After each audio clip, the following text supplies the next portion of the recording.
Hello everyone and welcome to Prep IS. My name is Vivek and here is the brief introduction about me. कोविड-19 की जो second wave है वो first wave के मुकाबले बहुत ज़्यादा खतरनाक साबित हुई है। जो डेली नंबर ऑफ केसेस हैं या number of cases of death हैं वो फर्स्ट वेव के मुकाबले बहुत ज़्यादा रिकॉर्ड किए गए हैं। ऐसे के चलते सभी के मन में एक ही क्वेश्चन आता है कि कब इस सेकेंड वेव का पीक आएगा और कब ये वेव खत्म होगी। अभी के लिए कुछ इंडिकेटर का अगर हम एनालिसिस करें तो ऐसा लग रहा है कि इस वेव का पीक आ चुका है। जैसे कि जो daily new number of cases हैं वो 8 मई के बाद में एक डिक्लाइनिंग ट्रेंड हमें दिखा रहे हैं। सो ऐसा लग रहा है कि जो इसका पीक है वो कहीं ना कहीं अचीव हो रहा है और इसके अंदर क्या फैक्टर हैं अभी हम उनका एनालिसिस करेंगे।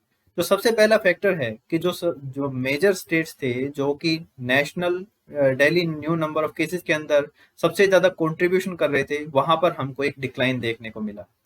जैसे कि महाराष्ट्र महाराष्ट्र अकेला स्टेट है जो कि नेशनल केसेस के अंदर 60% से भी ज्यादा केसेस को कंट्रीब्यूट करता था। सो वहां पर अप्रैल के मुकाबले मई के महीने में हमें एक डिक्लाइनिंग ट्रेंड देखने को मिल रहा है। इसके अलावा यूपी और दिल्ली के अंदर भी केसेस की गिरावट दर्ज की गई है और यहाँ पर जो गिरावट है वो काफी ज्यादा है। बाकी स्टेट में जो केसेस बढ़ भी रहे हैं तो वो उतने ज्यादा नहीं है कि वो एक्टिव नंबर ऑफ केसेस को बढ़ा पाए। सेकंड फैक्टर यहाँ पर जो है कि वो पॉजिटिविटी रेट का डिक्लाइन है। पॉजिटिविटी रेट क्या होता है कि जब आप किन्हीं 100 लोगों का अगर कोविड-19 सैंपल लेके टेस्टिंग करेंगे तो उनमें से कितने लोग कोविड-19 से पॉजिटिव मिलते हैं, that is called the positivity rate. जो सेकेंड वेव है उसका एक डिफाइनिंग फीचर था high positivity rate, that is more than 20%। किन्हीं किन्हीं स्टेट के अंदर तो यह 40% से भी ज्यादा देखने को मिला था। फर्स्ट वेव की अगर हम बात करें कंपेरेटिव पर्पज के लिए तो वो सिर्फ 5 से 6% था। अगर पॉजिटिविटी रेट ज्यादा है तो इसका मीनिंग क्या है कि एक आदमी यहाँ पर बहुत सारे लोगों को इन्फेक्शन स्प्रेड कर रहा है। सो जो ट्रांसमिशन रेट है कोविड-19 का वो बहुत ज्यादा था सेकेंड वेव के अंदर, इसीलिए हमें यहाँ पर steep rise number of cases देखने को मिला था। तो यहाँ पर भी हमें एक डिक्लाइनिंग ट्रेंड दिख रहा है, सो it is a good news. Next factor is the recovery rate. Recovery rate भी हमारा यहाँ पर काफी इंप्रूव हो गया है, जो कि मार्च और अप्रैल महीने के अराउंड 75% के अराउंड था, वो अभी 98% से ज्यादा हो गया है। इसका मीनिंग क्या है, अगर कोई 100 लोग कोविड-19 से पॉजिटिव पाए जाते हैं तो उसमें से लगभग 99% लोग हैं वो ठीक होकर अपने घर पर जा रहे हैं, लगभग 1% लोग हैं वो डेथ का शिकार हो रहे हैं। So high number of recovery rate is a positive sign. इसका एक डायरेक्ट रिजल्ट हमें देखने को मिलता है एक्टिव नंबर ऑफ केसेस के अंदर। अप्रैल महीने के दौरान मोर देन 1 लाख केसेस यहाँ पर पर डे हमें देखने को मिल रहे थे, जो कि एक्टिव केसेस के अंदर ऐड हो रहे हैं। बट अभी मई के महीने में ये जो आंकड़ा है 10,000 से भी कम आ चुका है। सो ऐसे के चलते लग रहा है कि जो मैक्सिमम नंबर ऑफ केसेस है वो कहीं ना कहीं 40 लाख केसेस के नीचे ही रहने वाले हैं। ऐसा ही एक ट्रेंड हमें डेथ केसेस के अंदर भी देखने को मिल रहा है, जहां पर फरवरी और मार्च महीने के मुकाबले हालांकि 10 टाइम से भी ज्यादा डेथ केसेस हमें देखने को मिल रहे थे, बट अब के लिए यह जो नंबर है लगभग स्टेगनेंट हो चुका है 4,000 डेथ के अराउंड पे। और आने वाले टाइम में हो सकता है हमें एक यहाँ पर गिरावट देखने को मिले। So it is also a positive sign. तो क्या इन सब के चलते हम मान सकते हैं कि हमारा जो सेकेंड वेव है उसका पीक आ गया है और अब जल्दी ही रिकवरी हो जाएगी, सब कुछ नॉर्मलाइज हो जाएगा? ऐसा लग नहीं रहा है, क्योंकि अगर हम फर्स्ट वेव के एग्जाम्पल की बात करें तो वहां पर जो पीक नंबर ऑफ केसेस थे वहां से नॉर्मल नंबर ऑफ केसेस आने में हमें लगभग 5 महीने लग गए थे।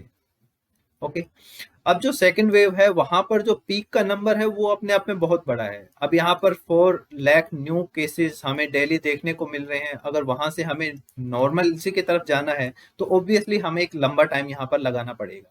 दूसरी बात कि यहाँ पर जो पीक सिचुएशन है उसके बारे में हम अभी के लिए श्योर नहीं है कि वो आ ही गया है।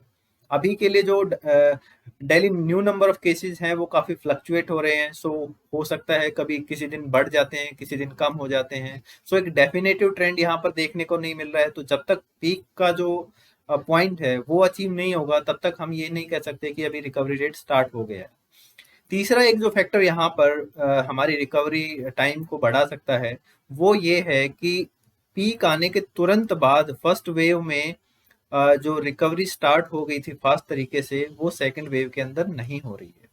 इट मीन्स जो हमारा रिकवरी का टाइम है वो काफी लंबा होने वाला है। सो इसके चलते हमें एक प्लेटू शेप यहाँ पर देखने को मिल सकती है। जैसे कि यहाँ पर जो हमारे केसेस थे वो एकदम से बड़े थे, बट जो डिक्लाइनिंग फेज है वो हमारा कुछ इस तरह से हो सकता है, that may look like a plateau.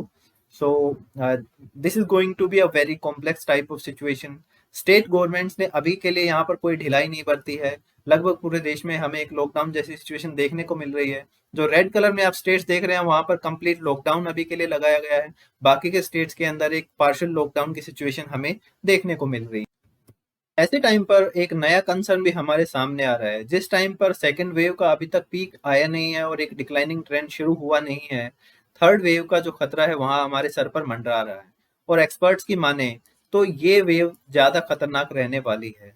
So it's may be going to be a very complex and severe situation in the coming months. We do not know about the definitive pattern of the recovery that will be taking place in the second wave and what will happen in the third wave.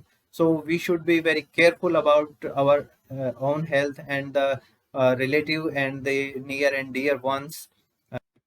I hope कि यहाँ पर कुछ जानने को मिला मिला होगा. This was all from my side. I wish you stay healthy, stay safe. Thank you very much and have a good day.